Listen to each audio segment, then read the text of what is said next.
Imagine a life where you can work for yourself, doing work that you enjoy without a boss breathing down your neck. Imagine being able to work from anywhere at all, traveling the world whenever you want, and working from your laptop while you're in cool places. Now, this is genuinely the dream lifestyle that a lot of digital nomads have. And of course, there are some downsides to the lifestyle, but generally this idea of having the freedom and flexibility to be able to work on your own terms is something that a lot of us aspire to, even if you don't want to constantly travel the world. And so in this video, I'm going to kind of break down a step-by-step framework, a high-level playbook that you can follow to get to the point where you're potentially working for yourself, working remotely, and being able to do that on your own terms. Oh, and the method that we're going to talk about does not require you to be a YouTuber or a creator, because there's so many videos out there that's like, just become a YouTuber and make content for 2 years and then you'll be able to get rich. That's not what I'm talking about here. Hopefully this is a more direct way to get to that lifestyle if you kind of execute on it and do it well. Part 1, the key ingredient for the digital nomad lifestyle. Now, unsurprisingly, the key ingredient to unlock this kind of lifestyle is money. You either need to have money, in which case we wouldn't be having this conversation, you would just live whatever lifestyle you want if you had like a trust fund or whatever, or you need to find a way to make money while doing the lifestyle thing. So for most of us, money is this limiting factor. Like clearly we need some amount of money just for a basic survival, but if you also want to live this lifestyle where you're traveling and stuff, you probably need a little bit more money than that. Although that actually depends, depending on where you live. I, for example, live bang in the middle of central London, so my day-to-day lifestyle here is very expensive. But if, for example, I decided I wanted to travel around Southeast Asia, I'd probably be able to do that a lot cheaper than actually just living in London. But wherever you go, whatever you do, you've got to find a way to actually make money from this kind of lifestyle. And that brings us on to part 2, how to actually make money. Now at this point, I would like to draw a little diagram. So we have a 2x2 matrix, we have location bound and location independent, and then we have employee and entrepreneur. So something like being a doctor is location bound and you are an employee. This is what I was for 2 years, working in the UK's National Health Service. I had to show up to a specific place. I could not work remotely because I was a doctor and I was an employee of the NHS. Next, we have the location independent employee. So this could be something like a software engineer, for example,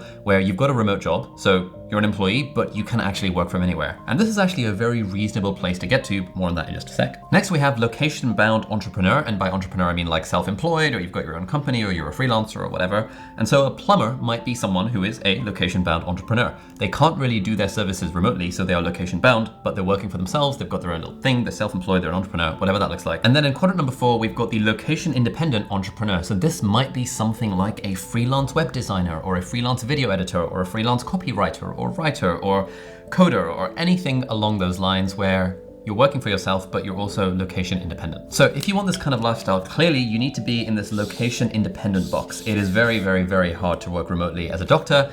There are a few remote jobs for doctors, but there's not that many of them compared to all of the doctors out there. It's really hard to work remotely as a plumber, but if you can find a way to make money in a location independent fashion, then that is the first step along this path to living this kind of digital nomad lifestyle. Now, for most people, there is actually nothing at all wrong with getting a remote job. Like loads of jobs have gotten remote these days. For example, everyone thinks being a coder or being a designer or being a video editor, these are all remote jobs. And yes, okay, that's fine. But also there's things like being an accountant, being a bookkeeper, being a recruiter person, being a sourcer, being an HR person, like almost any office-based job has now kind of gone remote. And so there are so many companies that are looking for people who have those skills to get those sorts of jobs, but who are potentially location independent. And so if, for example, you've been building up the skills to be an accountant for the last 10 years, there is no need to think that you have to throw away that skill set in order to become a web designer because that's remote. You can absolutely be an accountant remotely as well, as long as you find the right kind of setup that works for you. But for the rest of the video, I want to talk about this branch over here. Because to be honest, most people don't really think, oh, I dream of being a remote employee. Like the aspiration for the digital nomad lifestyle tends to be, I want to be a location independent entrepreneur. I don't just want a remote job. I also want to be able to control my time and control my hours and not have a boss. And that's where we get into this quadrant number 4. Part 3, how to actually get into quadrant number 4, the 3 paths. Okay, so broadly, there are 3 different paths that you can follow to get into quadrant 4. And the first one is the creator path. We're not going to talk about this too much in this video. I have made loads of videos about this. I have loads of courses about this. My part-time YouTuber Academy is about this. But in a nutshell, the creator path is the path that I've personally followed. You spend a long time making free content on the internet, but over time you build up an audience of people who know, like, and trust you. And over time you start making money through AdSense and through sponsorships and through affiliates. And then at some point you can sell your own product, like I sell my online courses, and then you make loads of money and then you get rich. And that's kind of the creator path. The problem with the creator path is that the payoff is further down the line. You can't just think, I want to be a YouTuber, and then the next day you're making money. Where you actually kind of can do that with some of the other parts that we're going to talk about. This is like a long-term project. And also there's loads of people trying to make money out of being creators. Very few of them, according to the stats, will actually succeed at the thing. So that's actually quite a hard path to follow. It's the one I followed personally. I know loads of people who followed that path, but it's not necessarily the one I'd recommend if you're optimizing for the digital nomad lifestyle, at least not in the short term. Next, we have path number 2, which is the entrepreneur path. Entrepreneur, bit of a rogue word, but basically this is the path where you build a business or you build a startup. So my brother, Taimur, for example, is following this path number 2. He's building his own tech startup. It's called Causal. They've recently raised, well, not recently, like a while ago, raised their Series A funding. They've raised $20 million of funding. They're valued at $100 million. He's been working on the product for the last like 3 years now. But he is a location independent entrepreneur. He's in quadrant 4 because he's building his own tech startup and he's got his own team and they're all remote, but he's kind of doing it on his own terms by trying to build a company. Again, if you're optimizing for the digital nomad lifestyle, again, this is not the path that I would recommend. It's really hard being a startup founder. It's really hard making a thing and building a business that gets to the point where it's profitable. And you could go down the fundraising route or you could go down the bootstrap route, and there's this whole can of worms. If you guys are interested in learning more about the topic, I can do an interview with my brother. We can talk about it. We can talk more about these. But again, it's not really the path that I would recommend if you're optimizing for the lifestyle. Now, the path I would recommend if you're optimizing for the lifestyle is path number 3, which is the freelancer path. And the freelance path is fairly simple. All you have to do is 2 things. Number 1, you need to have a skill that you can do remotely. And number 2, you need to find people to pay you for the skill. That's the definition of a freelancer. If you just do that, you have already unlocked this digital nomad lifestyle. So this is the one that we're going to zoom into a little bit more, and we're going to explore how you actually go about this, because like we said at the start, this video is all about the step-by-step playbook. But before we go there, I do just want to flag one thing, and that is that even though I didn't recommend the creator path and the entrepreneur path, these paths have more leverage. What do I mean by that? Well, basically, when you're a creator, you have the leverage of media. Media is a highly leveraged thing because, for example, it takes me a one-time amount of effort to make this YouTube video, but this YouTube video could be getting views for the next 5 to 10 years. Fingers crossed, hopefully, if it's any good. And that means I could be making money while I sleep through the fact that this video is going to be out there on YouTube. Similarly, if I were my brother and I were creating a tech startup, I would put in the work to create the product, and this is the leverage of code. And then the code would work for me. The code is like little robots, to use an analogy from Naval Ravikant. The code is like little robots that's out in the world that's doing my bidding. And so a customer can sign up to my product once I've built the tech app itself. A customer could sign up from anywhere in the world, and it doesn't take that much more effort to serve 1,000 customers as it does to serve 100 customers or 10 customers. So this again provides more leverage. The problem with the freelancer path is that it doesn't really provide leverage. You are ultimately trading your time for money. And yes, you could start off as a freelancer and then further down the line try and build your own agency, so try and get some aspects of the entrepreneur path going in. You could start off as a freelancer and try and build your own audience, so getting aspects of the creator path in. But fundamentally, to make money as a freelancer, you're exchanging your time for money. And so it's not particularly leveraged.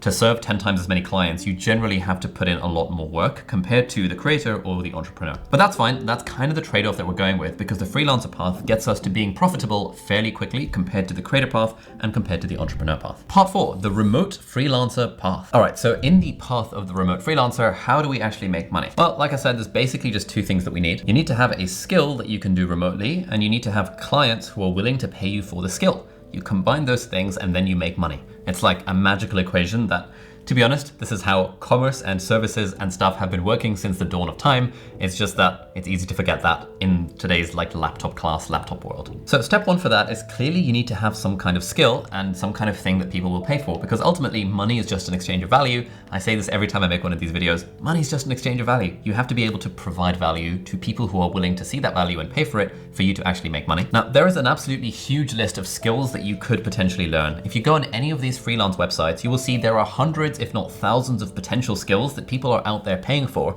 And if you don't have a skill, all you have to do is learn 1 or 2 of these things that you find somewhat interesting to warrant actually learning them, and then you can find people to pay you for the thing. Now, in the video description, I've compiled a PDF of some of the skills that I would recommend. You can check that out if you like. But the other thing you might want to think about is when it comes to learning skills, what are the skills you already have? If you had to go out there and make money right now, what's the sort of service that you'd be offering people? If hypothetically you were just going to knock on doors, that's probably the skill you already have. If you already have a job, then you've obviously got skills, because you wouldn't have a job if you didn't have skills. So at this point, we've addressed the skill side of the equation. And then the question becomes, how do we actually find the clients? Now, there's loads of ways of going about this. Again, use some resourcefulness and initiative once you've gotten to that point. You can go through freelance websites like Fiverr and Upwork and People Per Hour. I generally wouldn't recommend that. There's like zillions of people also trying to do that. So what you want to do is show some initiative, be a little bit proactive, and try and find interesting other ways to find clients for your services. Now, there are two classes of clients that I find quite interesting. The first one is creators. I'm very familiar with the audience of creators. I really like the idea of targeting creators because you can look at someone's YouTube channel, you can find creators that you already like and follow and stuff, and you can see who are the ones who are making money, who your skill would potentially benefit. And then what you can do is you can just reach out to them and say, hey, I noticed you are a YouTuber. I have this skill that could help you. Here are all the reasons why it would help you. You craft a nicely crafted email that makes it very easy for them to say yes. You maybe offer to work for free for a week and see what happens. And if they like you, then great. And if not, then that's totally fine. It means your skills need to improve. Like, it's generally fairly easy to contact creators because they are contactable on all these social platforms. And you know they probably have money based on just a quick analysis of their YouTube channels, for example. And then the other interesting type of person to target is businesses, but crucially, boring businesses. A boring business is a business that's boring. An orthodontist, a dentist, a plumber, an electrician, a builder. These are boring ass businesses that is like makes up 95% of businesses out there. They're not the sexy tech startups. It's quite hard to get a job working for those guys because those people are trying to work for them. But there's loads of boring businesses around your area where the business owners are desperate to find people who are competent to provide them with certain skills. I know loads of people who are students, for example, who manage to make money by selling social media marketing services to local businesses. You understand social media, they probably don't. They need an Instagram audience, they need a Twitter presence, they need a LinkedIn presence. It's fairly trivial to target some of these boring businesses that no one else is targeting because they're in your local area and offering them something. And the nice thing about targeting businesses is that businesses have money to spend. The other mistake that people get into, this is people of all levels, is that because you are an individual, then you think like an individual and you value things like an individual. But it's like the way an individual values money is so radically different to the way a business values money. If a business can see an ROI, a return on investment, they'll happily throw money at a problem, especially if you can demonstrate decent communication and the fact that you have a skill. The other important thing here is that you need to make yourself findable and present yourself in a nice way. So this involves having a decent Twitter account, having a decent LinkedIn profile, probably depending on the niche that you're targeting, probably having your own personal website that actually looks somewhat reasonable. It's so easy to make a website these days, anyone can put one together. And to be honest, it's so easy to make a competent and professional looking website these days that also allows you to accept payments and sell both goods and services, which brings us to Shopify, who are very kindly sponsoring this video. If you haven't heard, Shopify is the world's leading e-commerce platform that makes it ridiculously easy to set up an absolutely sick looking website without needing to know how to code and sell basically anything you can imagine on that website, like goods or services or digital downloads. Shopify lets you sell online or in person and on all major social platforms, and they power more entrepreneurs than anyone else in the world, including us. We have our own e-commerce site on Shopify, and it's super nice because the other day I was tinkering with it and trying to make it look pretty, and it's so nice being able to integrate Shopify directly with our course platform and also into the YouTube channel directly. And so it's a great way for us to accept payments from customers all around the world for all of our courses and digital downloads. They've recently also added a Shopify starter plan, which is just a $5 package that lets you get started with this website without needing any kind of code at all and lets you get started selling within minutes. And it's a great way to try out product ideas and try and sell products on your social media through link pop. Speaking of, link pop is also a thing that Shopify has, which is a thing like a link that you can add in your bio on various social apps, and then you can sell directly through those. So that's also a super easy way to sell any kind of products that you want. Anyway, if any of that sounds up your street and you like the idea of having your own no-code, super slick looking website that lets you sell physical and digital products and services online, then head over to shopify.com/Ali Abdaal, and that will give you a free trial of Shopify so you can try it out and see if you like it. So thank you so much, Shopify, for sponsoring this video. And honestly, it's amazing how many emails I get from people soliciting services because they've seen one of my previous videos that says target creators, and so they email me being like, hey, can I offer you a service? And of those, like 1 in 100 of them are written in competent English, where they've got decent communication skills and they know how to write an email. And even fewer of them have like an actual website or a portfolio or something I can look at to get an idea of what the work is like. And really the message here is that once you've got the skill and you know you can do the thing, then present yourself in a way that makes a business or a creator think, oh wow, I trust that this person knows how to do the thing. And there's tons and tons of videos on YouTube that explain how to build a website or like how to optimize your Twitter and LinkedIn profile or anything like that. And really all you really need to make this work is just one client, just a single paying client, because as Charlie Munger famously said, the best source of legal work is the work that's already on your desk. If you can do a really good job providing the service or the skill for a single client, and they're like, oh my God, this guy's amazing, or this girl's amazing, at that point, you can ask for word of mouth recommendations, you can ask for testimonials, and it becomes so much easier to land subsequent clients once you've made your first client happy in a non-weird way. Part 5, how to do all of this with a full-time job. Right, so clearly all of this stuff takes a lot of time. It takes a lot of time to build up a skill, or even if you have the skill, it takes time to try and find people to market it to, and you're gonna learn a lot, and you're gonna fail along the way.